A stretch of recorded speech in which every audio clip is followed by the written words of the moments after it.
It was a surreal feeling with only the sound of basketball bouncing and players' shoes squeaking being heard inside a barely empty arena where two proud champion teams were playing. The scenario was least expected, especially with the 1977 NCAA men's title on the line, hotly contested by Ateneo and San Beda, two college basketball powers known for its winning programs. But there they were more than 4 decades ago, the Blue Eagles and Red Lions battling each other in a deciding match of a best-of-3 finals at the historic Araneta Coliseum in what came down as the memorable closed-door game on record in Philippine basketball history. Chito Narvasa, the senior point guard of Ateneo, and Chito Loyzaga, the star player of San Beda, remember the celebrated encounter like it was only yesterday. Mabibingi sa silence was how Loyzaga, son of arguably the best Filipino basketball player ever in Caloy Loyzaga, described the mood inside the venue, where only a handful of team and league officials were allowed to watch the now historical event. Even to the point now from a distance you might even hear the other team's instructions kasi nga walang tao. Narvasa shares the same experience of his on-court rival. Nakakapanibago, kasi wala yung nga nagchicheer sa iyo at yung nga galit sa iyo, said Narvasa, one of 3 playing sons by the late Chief Justice Andres Narvasa III with a big laugh. Alam mo naman sa collegiate leagues diba, mandate, asaran, kantiyawan. Pero mas malanolang yung mga instructions pag timeout at yung pag-uusap ninyo sa loob ng court. That momentous game 41 years ago, which the Red Lions won on 2 free throws by big man JV Yango, 77-75, had been rekindled at this age of social media as Team Pilipinas is set to play Qatar in the 4th window of a FIBA World Cup qualifiers, to be held closed door again at the Big Dome. The setup was ordered by FIBA no less following the brawl that marred the July 2 encounter between the Philippines and Australia.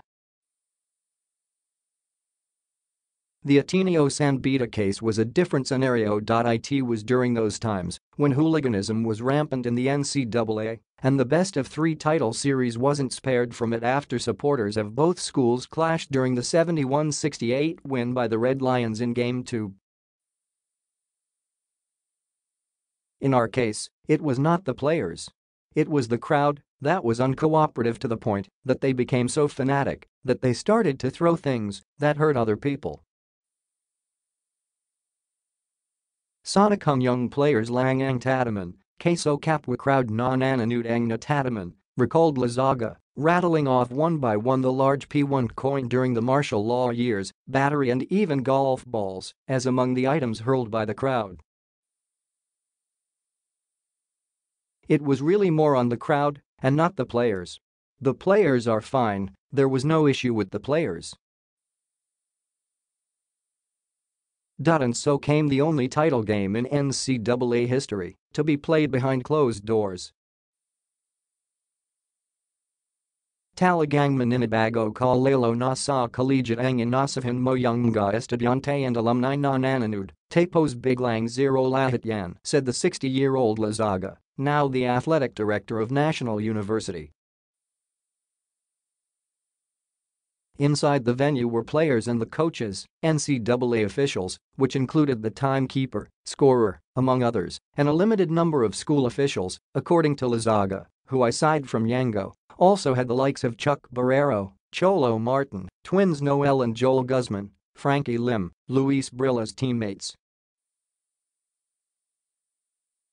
The former PBA player who made a name for himself in the Pro League as part of Robert Jaworski's original Never Say Die Ginebra San Miguel team remembered the game being televised, although he can't recall whether it was live or on delayed basis.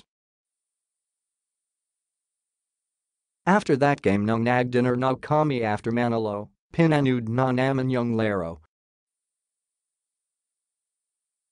Wala pang CD nun, nakabetamax pa kami, shared Loyzaga. But it looked really funny on TV because there's nobody watching. The Philippine-Qatar FIBA qualifiers incidentally will be aired live over ESPN5 at 7:30 p.m. Once they got to imbibe the surroundings, both the Blue Eagles and Red Lions went down to business. Nung nagampisa na young laro, you forget that kasi nakafocus ka na sa game, said Narvasa, who plays for a talent-laden Ateneo team that includes Steve Watson, Patam Israel, Joy Carpio, Fritz Gaston, Louis Rabat, Bambi Cabigding, and his brothers Ogie and Rayboy. The late Adriano Bongo took over the reins from legendary maestro Virgilio Baby Dalupan as the NCAA ruled then that coaches in the Pro League are barred from handling another team in the amateurs. Dalupan was also calling the shots for the fabled Crispa Redmonizers in the PBA back then. The Red Lions also did the same as the big difference, Caloy Loyzaga, who was also a coach in the PBA at the time, handed the coaching duties to fellow San Beda legend Bonnie Carbonell. Despite only a handful people present, the game was competitive. Ateneo last held the lead at 75-74 on 2 free throws by Rabat in the final minute before Yango, a rookie back then who replaced former King Lion Abe King, took over down the stretch with his split free throws that clinched the win and denied the Blue Eagles a third straight crown. It was a tightly fought game. It could have gone the other way around. Breaks lang talaga, said Loyzaga of the gratifying victory. It proved to be the final stint for Ateneo in the NCAA as the school withdrew a year after due to the rampant violence in the league. And it was also the final playing year of Narvasa for his alma mater. Kaya gustong gusto ko sana Manalo, said the former PBA commissioner and coach. Last game of Ateneo sa NCAA. Last game ko sa career ko. The Narvasas could have even made history had Ateneo emerged victorious. Kung nanalo man kami, tatlo kaming magkakapatid sa team, he noted. Walang ganon kadami, usually dalawa lang. Saying. Hopefully, luck will be on the side of Team Pilipinas when history is revisited Monday night.